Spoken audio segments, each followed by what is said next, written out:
Hey, what's going on with y'all niggas, man? It's your friendly neighborhood comedian, Devon Wells, and I just got done putting perks in kids' cold medicine bottles. Boy, they are in for a ride. And so are we, because we got another reaction for y'all today. Every comedian's reaction to the comedy Mothership. I've been waiting to react to this video for a minute now. For those of y'all who don't know, the comedy Mothership is Joe Rogan's comedy club in Texas. And boy, I saw a couple pictures, and boy, I can't wait till I can perform in that motherfucker. But let's get into it. Video by Joe Wells. The Comedy Mothership in Austin, Texas. This club is too hard to resist. Shout out to Joseph Rogan. Everything is utter perfection. It's perfect. It's a perfect club, perfect vibe. It's just run so right. It's amazing. It's so state of the art. The club is just fantastic. It's the best club in the country. Best sound I've ever heard. The most beautiful club that's ever been imagined. It's already the greatest club I've been in. The layout, the seating, the green room, the sound system, top notch. It was almost like it was a comedy club designed by a comedian who has unlimited money. What he has created is insane. He's like the new version of Mitzi Short. On behalf of my mom, too. I'm so proud of you, dude. Reminds me of like the great clubs in the country. It's the Comedy Store on steroids. That's all I can say. Aerosmith is Aerosmith. Guns N' Roses is Aerosmith on steroids. If you really think about it, it's just one level of more explosive. This is what this comedy Mothership is. It's for the comic. There's a lot of comedy clubs that you go to and they never thought about the comedian. They never thought about a green room. I didn't realize it was going to be like this. Like he said it, you know, like somebody can say something. Right. But saying it and then actually seeing it, like it's perfect to live in Austin because when I'm not on the road, I can still do headliner time. Two of them don't. You know what I'm saying? Right. Like since the club has opened, I've did like 18 spots. It is the best situation for a comic to be in is to have access to Austin, Texas right now. Yes. Congratulations to Joe Rogan. And the ceremony has officially started for comedians from all over the country to go down there and kiss the ring.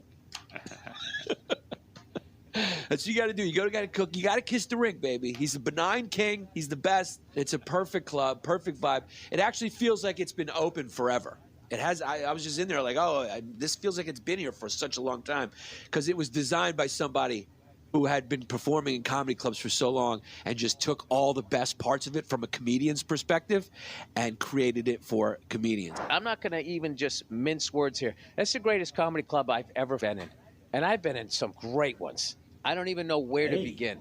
All I can tell is when you go in that place, you can tell that every fucking thing on the wall, on the floor, on the ceiling, sight lines, everything in that place was painstakingly gone over to make sure that it was absolutely perfect. And that's what I kept telling Joe. He goes, how do you like the club? And I was like, dude, it is fucking perfect. It's fucking perfect. The colors of the booth, Mitzi's place, I think that's what it's called, the bar downstairs. Oh, that's hard. The That's main so room, the hard, smaller room. nigga. I did sets Saturday and Sunday there in the smaller room. And I love that place. And Harlan Williams, what do you say there, Freckles? He was there in the main room, so I got to see him. Harlan Williams, the green room, the food, the whole thing was amazing. And I knew that he would have this option. I was like, if a comedian is designing the club, he's going to have the option that you can either deal with the crowd or not deal with the crowd. Meaning, when your set is over, if you want to go out and talk to the crowd, a.k.a. you had a good set. Or maybe you didn't. Maybe you pissed a few people off, and when you go behind the curtain, you just want to stay there, and you can get to the green room without having to deal with anybody. It is fucking amazing. That's so sexy, nigga. Cause let me see. Okay, in my hometown, the comedy clubs are the Caravan, Louisville Comedy Club, Planet of the Tapes, and Laugh Louisville Downtown on 4th.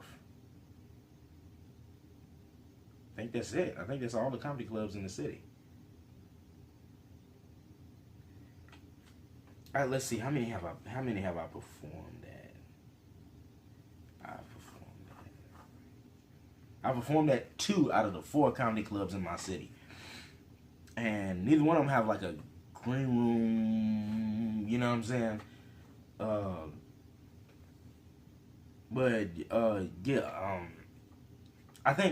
don't know. I think the one on 4th might have a green room, but I haven't been inside that one yet. But man, that's so sexy. I'm looking at all the visuals and everything, nigga. It's, oh my god, nigga. It's making the wee tingle just right. And the club also had open mic night. Of course. Which is something that went away during my stand-up career. It was how an open mic night was crucial. Well, I can't say, like, Joe absolutely fucking picked the perfect venue and crushed it. It's unbelievable. Cool week. Did Rogan's Club all week. Yeah. It was pretty fucking cool. Dude, that was probably awesome. And then I was the first person to do stand-up on he has 2 rooms. So I got to go first, and it was just me and Dave Chappelle. At which room? The small room. Dude, how was that fucking awesome. Fuck. That room is, it's like, what, 150 people? Yeah, it's small. What'd you guys each do? I did like 20 and then brought him on, and he did his thing. He didn't go that long. He only did like an hour. God, it was fucking wonderful. Okay, 120 people. I'm trying to imagine 120 people. Small room. Okay. All right. But it's still, still good sized crowd. Cool. God damn it. But I didn't do that good. What do you mean? I had to go cold open, go first. Oh. And I wasn't loose, because everybody was in there watching, including fucking Dave Chappelle. Rogan introduced me, and Dave Chappelle was next. It was, dude, it was a scary one. I'd jump off the stage. Yeah. Yeah, I was up there. I was like, this isn't going as well as it usually does. Oh, I better do Trump. Oh, fuck. Yeah. It was pretty neat. Pauly Shore. How's he doing? He fucking murdered. It was hilarious, dude. I had to follow him, and he murdered. I was like, God damn. I mean, how much? I mean, you allowed to say how much money you spent on it? Yeah, well, I'm allowed to say it. Oh, you don't say it? No. Okay, well, he spent a lot. You spent a lot of money on it. Yeah, you had to spend and those money. 2 stages you have were to pay construction people. Yeah, no, I get it. But yeah, they did a great job. It was they fucking nailed it. Were there 2 stages before? Yes. Oh, there was 2. They had converted it when they converted it to the movie theater. I think that's when they turned it into 2 rooms. This thing that's happening, and obviously I've been in it my whole life, since I was 4. Yeah. And and it's first of all, I'm so proud of you. I see you sometimes, and we give each other. That's dope. I think there's a movie theater in my city that probably ain't gonna last too much longer. Maybe one day when I get that money. I also think there's another building that's like almost, and I think it's a building that's like up for rent.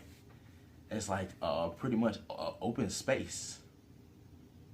I think it's open space with rooms in the back. Hey, maybe one day if I get some money, baby.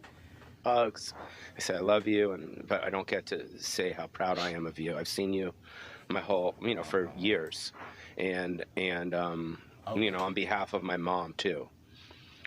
Because I know how much you love her, and I know how much she means to you, and I know how far you've come. I know how far you've come because I remember when you first stepped at the store, and I remember seeing you in Boston, and I remember because we're the same age and we came up at the same time. Yeah. And I'm so proud of you, dude. When I say it's different from every comedy club, I'm talking about all the little things, the layout, the seating, the green room, the sound system, top notch. All the little things that a normal club might have to go cheap on or skimp on or maybe not necessarily get the best thing on. This club is not restricted by any of that. So everything is the best it can be as far as, at least it's the best that the people working for Joe know of. The sound at Joe Rogan's is fucking phenomenal. They're high. These people that are working there are high. Like they're fucking not high on weed or high on drugs, but it's a high to working there. They've been telling me who's been going in there the last 2 weeks. It's like fucking endless who goes in there, from Bill Burr to Dean Delray to fucking Roseanne Barr. I mean, it's just the people, Dave Chappelle, some fucking people from sports. Nigga, that's crazy. Watch a comedy show, somebody from Memphis or something. The way it's set up, it's set up to foster new talent too. It's not just set up to take care of existing talent. It's set up so that you create a nice comedy environment where people can go and see guys like Shane Gillis, see guys like you guys go up, see guys like Greg Fitzsimmons, or, you know, Schultz was here last week. It was fucking amazing. The club is just fantastic. The club is wild, right? It was so cool. It's a dream, dude. I know. And it's a dream that I didn't even have. I didn't even have that dream. I didn't want to own a club. I'm not going to be like, I was concerned about the big room. You were concerned? Because you said to me something about the big room. Murdered. You were like, nah, it was fun, but you said to me, you were like, it's the most honest room. But it was, you're honestly hilarious. Yeah, but so there's no issues. But that word, honest, is usually used when, like, let's have an honest conversation. It's never like, you're beautiful. Thing. You know, Yeah. you know what I mean? Babe, can I be honest with you? You're beautiful. You're gorgeous. Like, You're amazing. That's never, right? So I was like, that's an interesting adjective to use to describe the room. Yeah. And then I went up, and it was awesome. And there was an energy, and there was an excitement, and the room was great. Still got a problem with Andrew Schultz, by the way. I ain't forgot about this motherfucker. A lot of people that come up in the small rooms don't necessarily develop the skill set until they're on the road, which is filling space. And it was like, you can learn to step on them. And that's how I came up in New York, and just boom, boom, boom, boom, boom. And then you go do 3,000 seats. How are you going to fill that? Yeah. How are you going to absorb that? And I was watching Ron White go up there, and that's a perfect example of just like kinetic energy. You're just watching him fuck. He's like the Black Panther suit. You know what I mean? Just like absorbing everything, Bro. and then push back. Joe just would never hear about me retiring, and so then I went around and finished all the dates that I had on the books. I got my chops back, but I made a decision to retire, and that's what I did at the end of the year. Ron White looked like fucking Santa Claus now. It's like a warm bath, man. The best sound I've ever heard, the most beautiful club that's ever been imagined. And, you know, it was like Rogan's gift to the comedy community and to Austin. You know, he didn't need that. No. And he did it so we'd all have this great place to grow. And he's such a, you know, a cool part of the comedy community, you know, and generous. And, like he's like the new version of Mitzi Shore. Finally, we got. It was nuts. Dude, congratulations again. We're waiting for Ari. That club is beautiful. Thanks. It's fun. Everything everybody said it was too, which is yeah, the energy down here is good right now for comedy. Austin's fucking. There's a lot of good people here and a lot of funny too. The way that he's paying comics, it's bananas, bro. Bananas. It's like. It's just complete game changer. Huh. Like, I don't know how the other clubs will react. Yeah. Because they're in it to make money. Right. Yeah. And he's developed a model where it's like he doesn't want to make money. But to be fair, he's like, I'm still gonna do the Vulcan. I'm still gonna do like Creek in the Cave, which is the sweetest thing. Which is very nice. He does not have to do that. Here's the other. This is the other thing that's crazy. This is. If you work at the club, a lot of people that work at the club are comics. You can check out of your shift to go do a spot. And then come back in another place. In another place. That's wild. Yeah. Like, and then come back in. And the other place can't be mad because Rogan will still perform at your venue. Yeah. It's So literally if like you find Robin Hood out- shit. yeah. Yes. He took money from Spotify and is literally distributing it to comics in an insane way. He did something really good for the comics. He invested in comedy. He didn't invest in himself. He's got $300,000 million. What's he give a fuck about? He made an investment for comics. For all you fucking haters out there, for you people who know somebody who hates them, COVID, whatever the fuck, guys, it's all bullshit. It's just fun to be in take their phones. Last night was my first time in a managerial position. Like I just came to hang out, make sure everything ran smooth for your show. It was wild. Like to be at my own club where one of my best friends is headlining and all my other friends are opening for him. I'm like, this is amazing. It was a pretty fucking sick lineup. I'm like, this is what's crazy. Incredible. If you said this 10 years ago in Austin, Texas, the lineup that was on last night was insane. We've been doing that a lot, though. That's what's crazy. Like these Tuesday, Wednesday, Thursday shows that we've been doing out here, they're just stacked, dude. And then let's just say highlight of my career.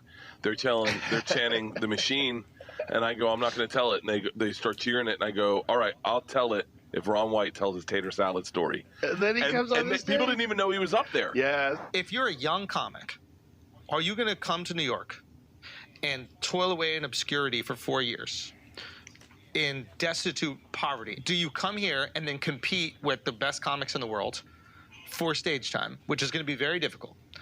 Or do you go to a new city where the best comics in the world haven't moved there yet, and the new ones haven't developed into it yet?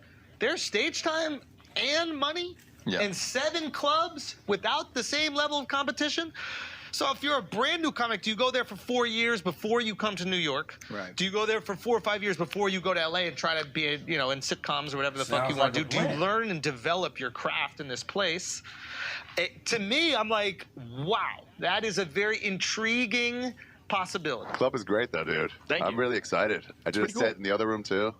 That was fun. Got a good late night OR vibe. It's got a good late night OR vibe in the little room. The big room is like it's not like the main room, but it's not like the OR. Yeah. It's kind of like the OR on steroids. It's just a larger OR, but it's the sound. It's a real honest room. It's really good. Set up great. Feels like a balcony from on stage, but it's not. Shout out to Louis C.K. because he gave me some really good advice about like the setup. He came while we're in the middle of construction. We changed a couple of things because of his advice. I love that. Yeah, we lowered the ceiling in the little room.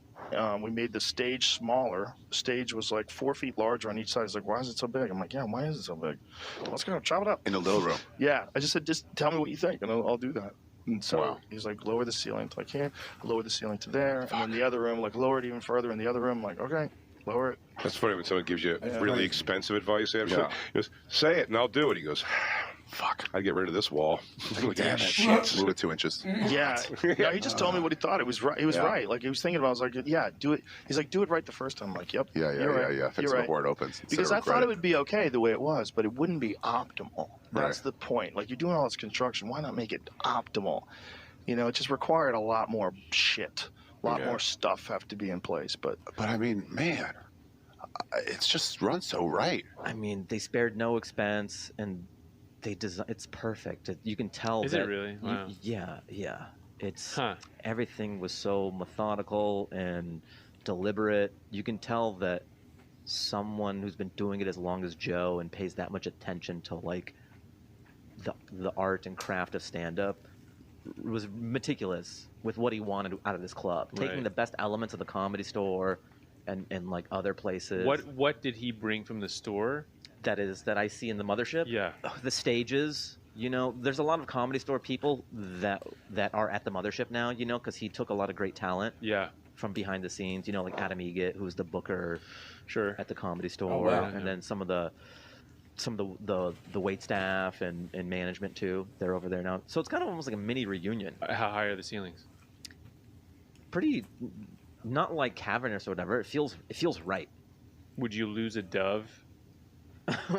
Yeah, you can probably lose a dove. Yeah, okay. But it's not so tall where it's too tall. Okay. And then also there's like balcony boxes. Oh, interesting. So there's one for VIP, and then there's one that like the green room you could pop out of and catch the show. Oh wow. And then when you're in the green room, it's sort of like this room that's the green room for both shows. So from the green room you can go into the smaller one. Yeah. And then you can go into the bigger one, that balcony, just catch the show. And then also there's lights. So there's TVs, like 8K. It's amazing. It's so state of the art. I've been doing comedy for 20 plus years. I've been to most clubs all over the country, and the vibe and everything about this club, it's the best club in the country. But it's new, right? So of course, it is. But I'm not going to take anything away from it. So here's some pictures from the Mothership. I mean, the attention to detail. That's the green room. They have 2 different rooms. They got this main room called the Fat Man and this other room called the Little Boy, which is like a smaller room, holds like 75 or so, and the main room holds like 250. But just like all this art on the wall, all the attention to detail, it's really great. Like that's in the green room. A little sign right there that says "Get it together, bitch." That's so Joe Rogan if you know him. It's called the Mothership, so there's like sort of like alien artwork all over the place, and it's just like there's this bar called Mitzi's, which is named after Mitzi Shore at the Comedy Store, and the bar is this beautiful thing. That's what the from the balcony, the view of the main room looks like. That's in the green room. They have this great bar and like all these great pictures, and it's just like, you know, it's clean and the lines are great and like, you know, and so I don't know. I really had a great time. It was 5 sold out shows, you know, and I was like, man, he's like Willy Wonka. You know what I mean? He's got this amazing stuff that goes on in there, and they got all the, you know. So anyway, my point is this. He's not doing this to make money, you know. He cares about comedy. He cares about the comedy community. He's building a reputation at his club that he's saying to the people in this city, I am going to give you a great show. These are people I think are really funny, and they're going to be on my stage. Just the green room alone is just amazing. It was a vibe. Really? Was there a hang? No, you haven't been there yet. No, I right. No, I need to get out there. No, they got these two TVs for the 2 different rooms. The lights are in there, so when the light comes on, you can change the sound for the 2 different TVs, whichever room you want to listen to in the green room. They really thought this out. Yeah. Right. Well, of course, he's a comedian. First of all, walking in and right there, you see the Mothership. I'm in Austin. It's a cool part of town. And I see the Mothership. Like, wow. And I guess the doorman kind of knew me. It didn't know. I said, hey, man, Joe here. And he was expecting me. So I go up there and you could feel, you know what it is too? You could feel the vibe in there. You could feel the energy. It had it had such an awesome energy. There's comedy clubs I've been into, where you just feel, you feel a darkness. When you walk into the Rogan Experience, you just feel, that up energy, like something's going down tonight. This is gonna be a cool night.